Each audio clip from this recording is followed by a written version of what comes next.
Streets. Louder.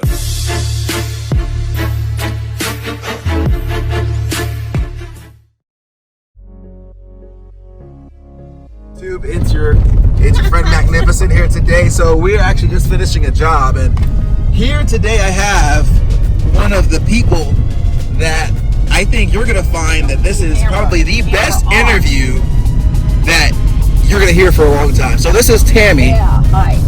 So Tammy, I met Tammy. We were actually our first time working together, but we've seen each other around.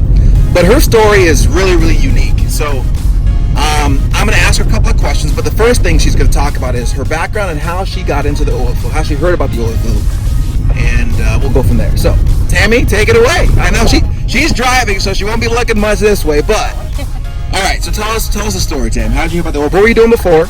I was working as a banquet server in a hotel. How much were you making? I was making $7.25 an hour. Ouch. Well, Yeah. Was life good for you? Was it something? Well, I was working that job, and then I had a side job of my own that was cleaning houses and doing construction work on the side after that. And then when I wasn't doing that, I cleaned apartments for a rental company. Wow. That was to pay a house payment. So if there's anyone out there that's working a lot of hours, multiple jobs, this might be the story you want to hear. Jobs to make a house payment and take care of a couple of kids. That sounds like a story you want to hear. So tell us, okay, so what happened? So I was at this banquet center where I was working, and there was a whole group coming through there, and they were having a job fair for what they called Halliburton at the time. Right. And I was serving as a banquet server, filling their room with food and whatnot. Okay. Well, there happened to be one young lady, I believe her name was Dottie West. Her last name was West. Anyway, her name was Dottie, and she was just a young gal that just started working there, and her and I talked about where she had come from and what she was doing, and she told me she was from North Dakota. And so I said, well, what are you doing in Kalispell, Montana? And she said, well, we want a normal life. Get married, and we want to start and do something normal. My parents are still over there because they love it, and that's where they want to be. So I asked her what was going on in North Dakota, and she says, well, like that job fair that's going on, that's for North Dakota. They're hiring like 100 people to take over there with them to start these new jobs for the oil boom. And I was like, oil boom! And what year was this? This was, it's been 9 years ago.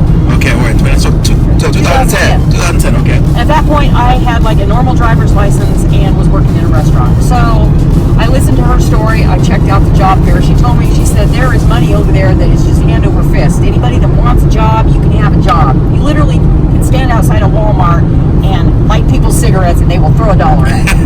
I was like, well, okay, I gotta go see this. So pause for a second. Let me just fast forward. For the viewer watching this today, is the opportunity still real? Yeah.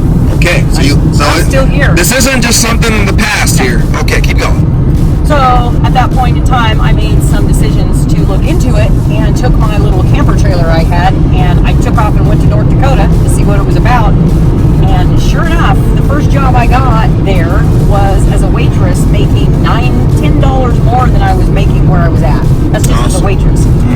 So within 3 months, I found out that I could get a CDL like the rest of these people. And for those that don't know, it's a commercial driver's license. Right, because that seems to be the big thing over here is a CDL, and especially for a woman. If you're going to do something in the oil field, you want to do something that's not lifted iron. Right. So I was able to get a grant from the county in Montana that I lived at, and I went and got my CDL, came to work, and literally went to work the very next day. Wow. As a driver. So what were they offering? I started out at $22 an hour. So wait a minute. Let me back up for a second. You went $7 an hour, went to North Dakota, $10 more than you were making, and then you got your CDL, $22 an hour. Yeah. Doubled it again. Doubled it again. Okay. All within 3 months. All within 3 months. Now, it sounds like a quantum leap to me. Was it kind of like drinking out of a fire hydrant? Money-wise, when things came at you? Wow, yeah, money. It's like a paycheck is, the minimum of, $1,500, and that's just working kind of part-time. Absolutely. And the work, they paid for your medical benefits. You had everything that you needed. You had per diem, you had hotel stays, you had anything and everything that you could do to make that company happy. They took care of you.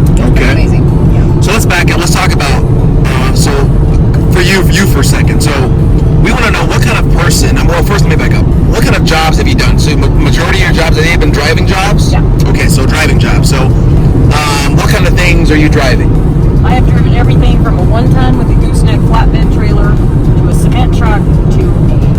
truck to a sand truck. If you can drive it, there's money to be made. Okay, so how hard is it to get a commercial driver's license and then learn how to drive all these different things you just mentioned? Well, once you get the commercial driver's license, these people are going to hire you over here because they need somebody with if you've got a clean driving record and... So no DUIs? Yeah, you got to keep yourself together, keep clean. But so this excludes a DUI guy? No, well, even though the people that have had those, as long as it's over like the 3-year limit per company, they will tell you what you got to do. You got to keep yourself together. Right. But you can do it here because you're making enough money. You can pay those bills off. You can pay your fines. You can get insurance. You just can't. I mean, you just make money here. So of all the gigs that you've done, let's go back to, assuming someone was wanting to come to North Dakota, brand new, they said, okay, I'm going to go get my CDL.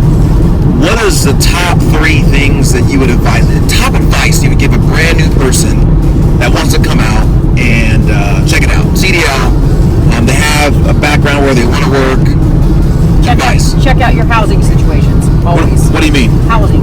Well, because depending on what city you live here, when the oil boom was going before, you could not find a place to live. There were people living in the park in tents in the wintertime. Wow. Literally, so they had to pull them out. You remember that? I do remember that. In Williston? Yep. Because they would die. In Walmart parking lot, yeah, right? Walmart and down at the city park. It was so full of tents. During the wintertime, yeah. They had the little heaters. Yep. They had to kick them out because, I mean, they couldn't be responsible for hypothermia. Right. And unsanitary. Yeah. So check out the housing. Make sure that wherever you're going, what the housing is, availability, what the prices are. Because from city to city now, because the boom is not crazy, different areas have different prices that might be more affordable. And with that being said, in any one of those cities, you can go find a job. Sure. Oh my gosh, it's everywhere. So check out the housing. That's huge. Absolutely. Yeah.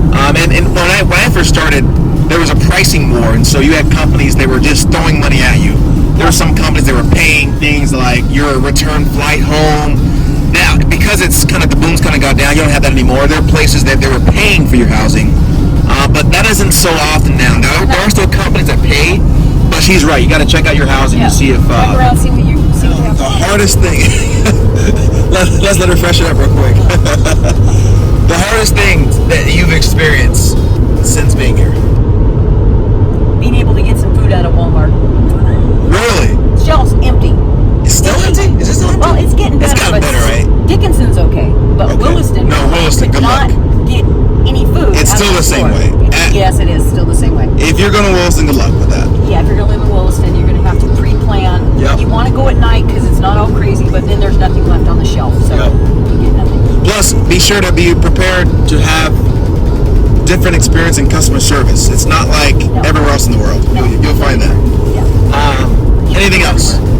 I don't really have any. Work-wise, hardest thing to deal with in your job? Management in companies.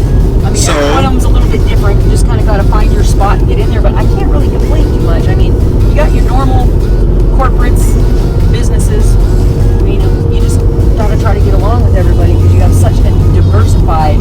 You have people from the Philippines. You got people from Africa. You got people from. If you don't speak English, that is a little challenging at first because you have to get used to so many different kinds of people.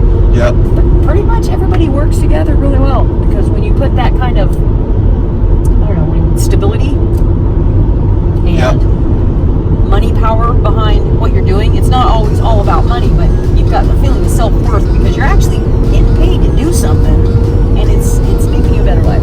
Absolutely. But when you get sick of it, you need a break sometimes. You need a break. Don't overwork yourself to the death. A lot of people will just they do the grind like hours and hours and hours. Well, you don't have to do that because the job's going to be there tomorrow. And, that's true. Find your limit. So that's I think so. Would that be your second advice? Find your limit. Know what you're out here for, and then you don't have to work yourself to death. Yeah. Because the work is there. Now, how do you deal with the cold? I mean, obviously we know it's all cold. Are you naturally cold-blooded? No. Dealing with the cold is not a problem. If the job you choose, you're not outside constantly. Like as a driver, I do this job because I'm in this truck most of the time. I can choose pretty much when to get out of the truck, so that I'm always warm. And you have to learn to dress for the cold. You can't just throw on a couple of pairs of sweatpants and you're going to roll out at -40 every day.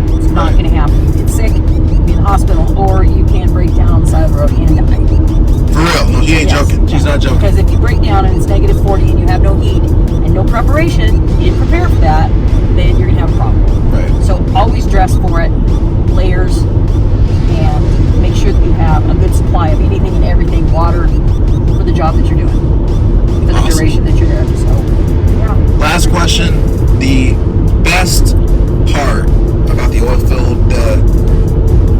I guess maybe it's a twofold question. The best part about the oil field that you've had in your experience, and what do you have to show for it? In hindsight, looking back the time you've been here, a lot of people, they come, they just blow their money, and they got nothing to show for it. What is the best part about the oil field, and what do you have to show for it now? If you will control yourself, you can get yourself out of debt within a minimal amount of time. Like, depends on the size of your debt. And once you get yourself out of debt and you control that cash flow, all of these jobs have a retirement plan. Mm-hmm. All of these jobs have some sort of medical benefits. If you use them right, you can set yourself up pretty good to be able to live a retired life without having to live off Social Security. Mm-hmm. If you choose to do that, if you choose to buy expensive cars and big houses, Mm-hmm. there's a real good chance that you're going to be in debt down the road. Wow. Because the oil field comes and goes. It Right. never leaves, but the profitable areas definitely Fluctuate. and Yeah. you have to be aware of that. So when you see a slowdown coming, control your money, control your finances, and the things that you do. It's awesome. Okay? Any last minute thoughts? Last minute thoughts. No, I'm good. Awesome. Tammy, thank you so much. I hope you guys found this helpful. If you have other questions for Tammy, if you know people that might be interested, or just maybe something she said kind of sparked a question you had, go ahead and leave them in the comments, and hopefully Tammy and I, we're going to be connected for a long time, and she'll be happy to answer those questions for you. All the time. Thanks, guys, for tuning in. Magnificent signing out.